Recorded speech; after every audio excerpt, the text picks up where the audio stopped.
মা মঙ্গলা মা, আমি তোমায় বলছি আমি যাব। আমি এখনও যেতে পারছি না। আমার শরীরটা সবসময় ঠিক থাকে না। থাইরয়েডের প্রবলেমটা হয়, তখন নিঃশ্বাস নিতে প্রবলেম হয়, রোদে বেশিক্ষণ থাকতে পারি না, তো অনেক কিছু প্রবলেম, পেটে যন্ত্রণা হয়, এসব প্রবলেম আমার সব সময় হয়। তো আমি এত দূরে জার্নি করতে পারবো কি না সেটা ভেবেও ভয় লাগে, যদি অসুস্থ হয়ে যাই। তো মায়ের নাম করেই আমি যাব। হয়তো সেখানে যদি কোনো থাকার ব্যবস্থা থাকে তাহলে আমার পক্ষে খুবই ভালো হয়। আমি নয় একটা রাত্রি সেখানে থাকবো, এরকমও আমি ভেবেছি। কিন্তু আমার যে সমস্যার সমাধানটা হোক, তারপরে আমি যাব। মায়ের জন্য আমি ভেবেছি একটু মন্দিরের জন্য টাকা দেব। হয়তো সবাই যত দিচ্ছে তত আমার কাছে টাকা নেইও, আমি দিতেও পারবো না। তাই আমার সমস্যার সমাধান হলে মা যাব। আর বলছি জয় কৃষ্ণ কালী মা কে আমি পুজো তো করি, তুমি জানো। গোপুকে যেমন ছবার ভোগ দিই, জয় কৃষ্ণ কালী মাও ছবার ভোগ নেয়।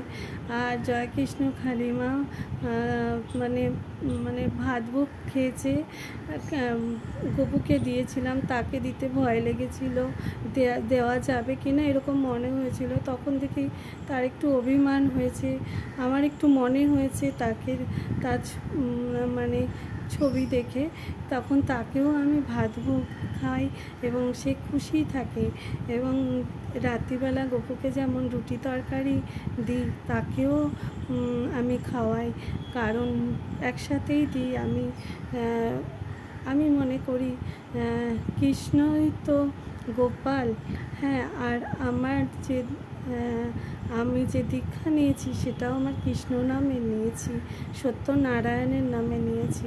সেই জন্য আমি বলছি যে আমি যাব, ঠিক যাব। আর তোমার মন্দির ঠিক হবে মা, কারণ তুমি তো মা, সবার কাছে তুমি নাম ছড়িয়ে দিয়েছো, জয় কৃষ্ণ কালী মায়ের নাম ছড়িয়ে দিয়েছো, সবাই সুস্থ হচ্ছে।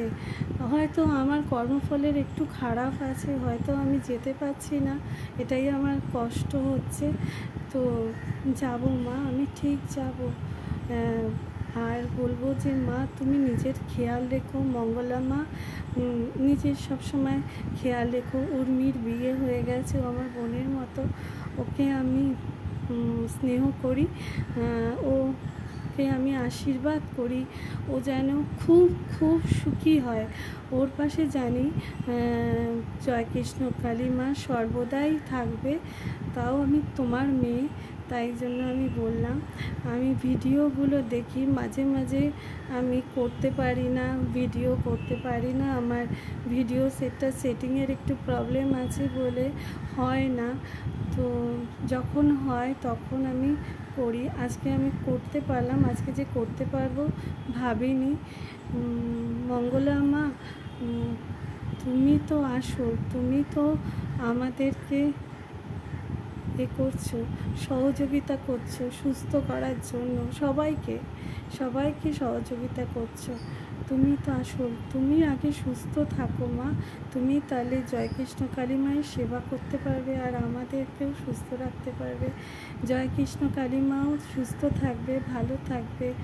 আমি এই পুজো করে উঠে তাদেরকে ভোগ দিয়েছি, ভোগ খাচ্ছে তারা। আমি আরেকটা ঘরে এসে ভিডিওটা বানালাম। আমার কি মনে হলো জানো, তোমাকে এই ভিডিওটা একটু করি, তোমাকে একটু বলি, তাই বললাম। হ্যাঁ, এইটুকুই যা, তুমি ভালো থেকো, সুস্থ থেকো, এইটুকুই আমি বলবো। তুমি সবার মঙ্গল করছো, তুমি তো ভালো থাকবেই। আর তুমি কাঁদবে না মা, তুমি কাঁদলে আমরা কি করব? তুমি একদম কাঁদবে না, তোমার মন্দির ঠিক হবে, মাই করে দেবে তোমার মন্দির। দেখো না, তুমি মাই করে দেবে। আমি তো সব কিছু তাদের ওপরই ছেড়ে দিয়েছি। আমার কত প্রবলেম, কত কি আমি তাদের ওপর ছেড়ে দিয়েছি। আমি আর ভাবতে পারি না, টেনশন করতে পারি না, সব তাদের ওপর ছেড়ে দিয়েছি। তারাই আমার সব কিছু এখন আমার কাছে। তাই তোমাকে আমি ভিডিওটা পাঠাচ্ছি, তুমি পারলে দেখো, তোমার কাছে নিশ্চয়ই যাবে। আগের ভিডিওটা একটা গেছিলো।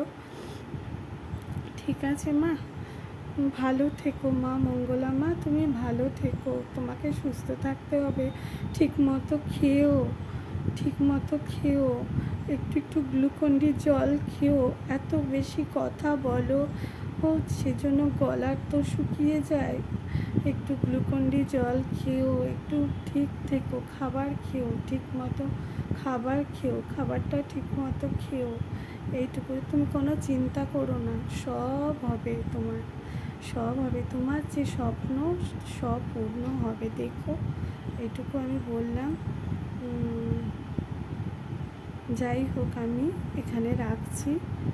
আবার একদিন যখন আমার ভিডিও ঠিক হবে তখন আবার আমি তোমাকে আবার ভিডিও করব। কিন্তু যেতে পারছি না, শরীরটার জন্য অনেক কিছু প্রবলেম আছে মা, যেতে পারছি না। কিন্তু যাব ঠিকই, আমারও বিশ্বাস আছে আমি জয়কৃষ্ণকালী মায়ের বাড়ি যাব, তাকে দর্শন করব, সামনে থেকে একটু দর্শন করব, একটু দর্শন করব। রাখছি মা।